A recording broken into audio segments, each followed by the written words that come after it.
Pas de repos pour le club MTC.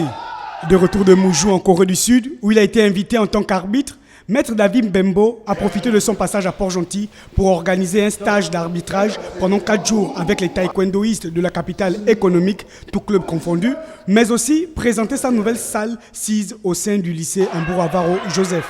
Il s'agit de venir rendre ce qu'on a appris à Moujou, au Refreshing Course, le dernier refreshing aujourd'hui, avant les championnats du monde. Donc il était de mon devoir, en tant qu'arbitre international, de venir rendre ce qu'on a appris, surtout le changement de ce qui est en matière d'arbitrage. C'était l'ouverture du MTC parce qu'on était longtemps resté sur un préau, on préparait la salle, elle est fin prête, donc on invite tout le monde à venir. On ne prend pas de vacances, on continue notre entraînement et on profite de ça parce qu'il n'y a jamais rien pour nous les arbitres, on vient toujours donner ce qu'on a. Et j'ai invité tous les collègues, tous les élèves, tous les pratiquants à venir prendre part au stage d'arbitrage suite à l'ouverture du club. Donc j'ai jumelé tout ça pour faire quelque chose de bien. Occasion également de faire l'historique du club.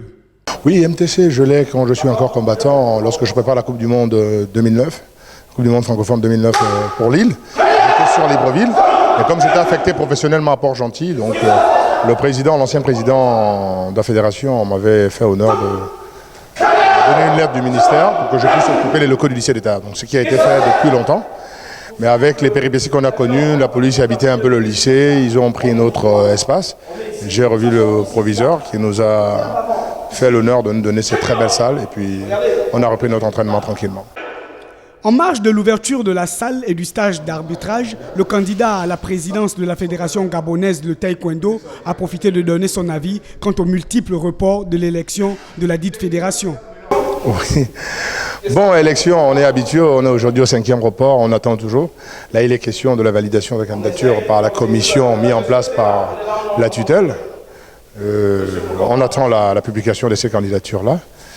J'espère qu'elles se feront dans les règles de l'art, c'est-à-dire en respectant les textes juridiques, dont nos statuts et le règlement intérieur, pour que nous donnons tous à ceux qui ne seront pas qualifiés de pouvoir faire des recours. Ça, c'est démocratique, c'est normal. Donc il faut le temps adéquat pour faire ça. Donc ce que j'aurais entendu par les réseaux sociaux, encore que ce n'est pas des sources sûres, que l'élection devait se passer le 16, mais techniquement, donc juridiquement et par rapport à conformément à nos statuts, ça ne tient pas debout. La convocation d'une assemblée générale élective se fait un mois aux délégués statutaires. Donc si aujourd'hui on nous dit que c'est le 16 et nos délégués statutaires n'ont pas encore reçu la convocation, je ne pense pas qu'il puisse y avoir élection dans les normes. Il est à noter que le club MTC est ouvert tous les lundis, mercredis et vendredis dès 18 h et qu'une section jeune verra le jour très bientôt.